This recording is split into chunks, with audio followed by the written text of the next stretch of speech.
అందరికీ నమస్తే. వాయిస్ వార్ది వార్తలకు స్వాగతం.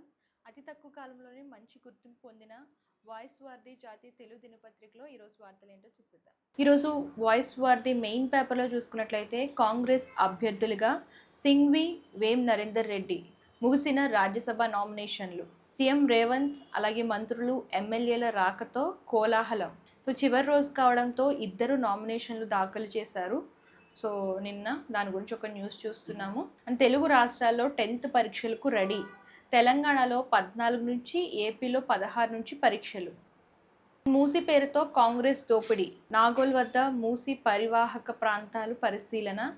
And BRS working president KTR తీవ్ర స్థాయిలో ధ్వజమెత్తారు. దాని గురించి ఒక న్యూస్ చూస్తున్నాం. అండ్ సెకండ్ పేజ్ ముగిసిన రాజ్యసభ నామినేషన్లు. ఫస్ట్ పేజ్ కంటిన్యూషన్ చూస్తున్నాం. అలాగే ఫిరాయింపు ఎమ్మెల్యేల విచారణ. కడియం విచారణ పూర్తయింది. అలాగే దానం విచారణ 7వ తారీఖు వాయిదా పడింది. ఫిరాయింపు ఎమ్మెల్యేల విచారణ దాని గురించి ఒక న్యూస్ చూస్తున్నాం. అలాగే కాళేశ్వరం కమిషన్ ఏర్పాటులో దురుద్దేశం లేదు. తదుపరి విచారణ 12కు వాయిదా వేసిన కోర్టు. హైకోర్టుకు వివరించిన తెలంగాణ ప్రభుత్వం. తెలుగు రాష్ట్రాల్లో 10th పరీక్షలకు రెడీ. వాట్సాప్ ద్వారా హాల్ టికెట్ డౌన్లోడ్కు అవకాశం ఉంది. హైదరాబాద్లో వాట్సాప్ ద్వారా 10th పరీక్ష హాల్ టికెట్ డౌన్లోడ్ చేసుకోవచ్చు. ఆ సిస్టమ్ కూడా తీసుకొచ్చారు.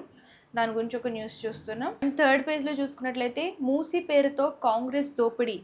ప్రక్షాళన పేరట 1.50 లక్షల కోట్ల స్కామ్ అంటున్న బీఆర్ఎస్ వర్కింగ్ ప్రెసిడెంట్ కేటీఆర్. అలాగే తీవ్ర స్థాయిలో ధ్వజమెత్తారు. దాని గురించి ఒక న్యూస్ చూస్తున్నాం. అలాగే ప్రజాపాలన ప్రత్యేక లోగో ఆవిష్కరించిన ప్రభుత్వం. సో ఈ రోజు నుంచి ప్రజాపాలన ప్రగతి ప్రణాళిక అనేది స్టార్ట్ చేశారు. 99 రోజుల పాటు యాక్షన్ ప్లాన్ అనేది ప్లాన్ చేశారు. దాని గురించి దానికి సంబంధించిన లోగో అనేది ఆవిష్కరించింది ప్రభుత్వం. దాని గురించి ఒక న్యూస్ చూస్తున్నాం. అలాగే త్వరలో కొత్త రాజకీయ పార్టీ తెలంగాణ ఫస్ట్ నినాదంతో ముందుకు. జాగృతి అధ్యక్షురాలు కవిత. లిక్కర్ కేసు కొట్టివేయడంతో శ్రీవారి సేవలో ఉన్నారు ఆవిడ. ప్రస్తుతం తిరుమలలో ఉన్నారు. దాని గురించి ఒక న్యూస్. అలాగే హైదరాబాద్లో మరో రియల్ మోసం. ఫ్లాట్ పేరుతో జనానికి కుచ్చుటోపీ. హైదరాబాద్లో మరో రియల్ ఎస్టేట్ మోసం వెలుగులోకి వచ్చింది. అపార్ట్మెంట్ నిర్మాణం పేరుతో 100 కోట్ల రూపాయలకు కుచ్చుటోపి పెట్టింది త్రిపుర కన్స్ట్రక్షన్స్. దాని గురించి ఒక న్యూస్ అనేది బయటకు వస్తుంది.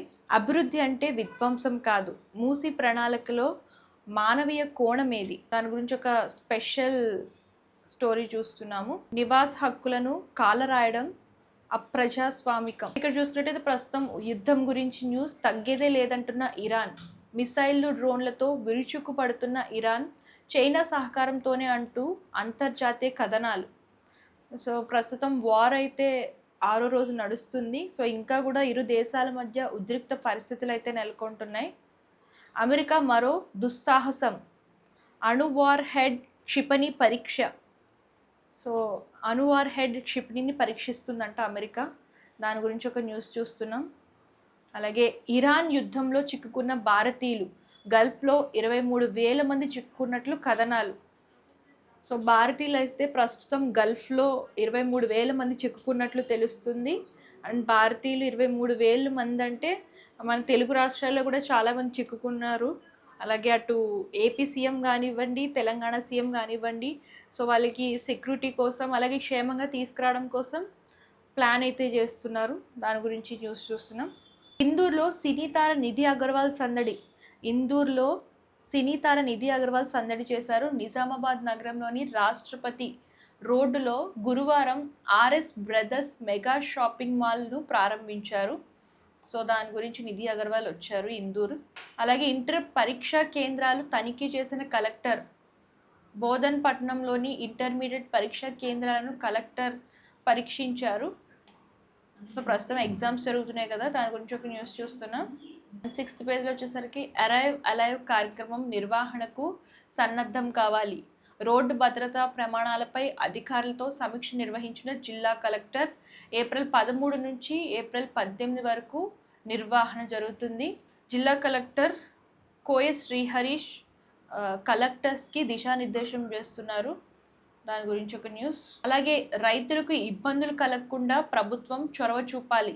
రైతులకు యూరియా ఆన్లైన్ విధానం వల్ల అనేక ఇబ్బందులు ఎదురవుతున్నాయని భారతీయ కిసాన్ సంఘ్ మండల అధ్యక్షుడు కోమిరెడ్డి చిన్న అంజయ్య తెలిపారు. సో వాళ్ళకి ఇబ్బందులు కలగకుండా ప్రభుత్వం చొరవ తీసుకోవాలని చెప్పేసి ప్రభుత్వాన్ని విజ్ఞప్తి చేస్తున్నారు. 7th పేజ్లో చూసుకున్నట్లయితే స్పోర్ట్స్ పేజ్ చూస్తున్నాం. వరల్డ్ కప్ షాక్, పాపం Afghan cricket team captain out, కొత్త సారథి ఎవరంటే సో దాని గురించి చూస్తున్నాం. అలాగే ఫైనల్స్కు చేరిన టీమిండియా 7 పరుగుల తేడాతో ఇంగ్లాండ్పై భారీ విజయం. సో నిన్న జరిగిన మ్యాచ్లో 7 పరుగుల తేడాతో ఇంగ్లాండ్పై భారత్ విజయం సాధించింది. దాని గురించి స్పెషల్ న్యూస్ చూస్తున్నాము. ఐపీఎల్ షెడ్యూల్ ముక్కలుగా ఎందుకు? సో ప్రస్తుతం ఐపీఎల్ షెడ్యూల్ ఎందుకు ముక్కలుగా చేశారు అని చెప్పేసి ఒక న్యూస్ అయితే వస్తుంది. దాని గురించి చూస్తున్నాము. అండ్ ఐపీఎల్ షెడ్యూల్పై అసెంబ్లీ ఎన్నికల ప్రభావం ఉంటుంది కాబట్టి గ్యాప్ తీసుకుని అట్లా డిఫరెంట్గా షెడ్యూల్ చేశారనమాట. అండ్ 8th పేజ్ సినిమాలో చూసుకున్నట్లయితే మెగాస్టార్ మూవీలో రాశి ఖన్నా, మెగాస్టార్ అలాగే బాబీతో నెక్స్ట్ సినిమా రాబోతుంది వాల్తేరు వీరయ్య విజయం తర్వాత. అండ్ ఆ సినిమాలో 2 హీరోయిన్లు అంట. ఆ 2 హీరోయిన్లో ఒక హీరోయిన్ రాశి ఖన్నా అని చెప్పేసి వార్తలు అయితే వినిపిస్తున్నాయి. దాని గురించి ఒక న్యూస్ చూస్తున్నాం. మెనోకినీలో ఖుషీ కపూర్ గ్లామర్. సో ఆవిడ తీసుకున్న ఫోటోషూట్లో కొన్ని ఫొటోస్ అనేవి సోషల్ మీడియాలో పోస్ట్ చేశారు ఖుషీ కపూర్. సో దాని గురించి ప్రెజెంట్ ట్రెండింగ్ అవుతుందన్నమాట. ఎట్టకేళ్లకు ఓటీటీలోకి భర్త మహాశైలకు విజ్ఞప్తి. రవితేజ లేటెస్ట్ మూవీ భర్త మహాశైలకు విజ్ఞప్తి ప్రస్తుతం ఓటీటీలో వచ్చింది. దాని గురించి ఒక న్యూస్ చూస్తున్నాం. అలాగే ఉగాదికి ఉస్తాద్ ఊచకోత 19నే వస్తున్న భగత్ సింగ్. సో ఉగాది ఈ మంత్ మార్చ్ 19న ఉస్తాద్ భగత్ సింగ్ మూవీ రిలీజ్ కాబోతుంది. దాని గురించి ఒక స్పెషల్ న్యూస్ చూస్తున్నాము. అండ్ ఫ్యాంటసీ టచ్తో వృషకర్మ గ్లిమ్స్ అయితే రిలీజ్ అయ్యాయి. నాగ చైతన్య హీరోగా నటిస్తున్న ఈ సినిమా గ్లిమ్స్ అయితే రిలీజ్ అయ్యాయి ప్రస్తుతం. అండ్ గ్లిమ్స్ వల్ల మూవీకి అయితే చాలా బజ్ అనేది క్రియేట్ అయింది. కంప్లీట్ డిఫరెంట్ కాన్సెప్ట్తో వస్తున్నాడు. సో ఈరోజు న్యూస్ ఇవి చూశారు కదా మన వాయిస్ వార్ది పేపర్లో ఈరోజు వార్తలు. మీకు అడ్వర్టైజ్మెంట్స్ కావాలనుకుంటే మీ బిజినెస్ చిన్నదైనా పెద్దదైనా ఏ రకమైన అడ్వర్టైజ్మెంట్స్ కోసమైనా సరే స్క్రీన్ పై కనిపిస్తున్న నెంబర్కి కాంటాక్ట్ చేయండి. అలాగే బర్త్డే విషెస్ కానివ్వండి, రిటైర్మెంట్ విషెస్ కోసం కూడా స్క్రీన్ పై కనిపిస్తున్న నెంబర్కి కాంటాక్ట్ చేస్తే మీకు కంప్లీట్ ఇన్ఫర్మేషన్ అనేది ఉంటుంది. ఇవి ఇవాల్టి వాయిస్ వార్ది వార్తలు. రేపటి వార్తలతో మళ్ళీ కలుద్దాం. అంతవరకు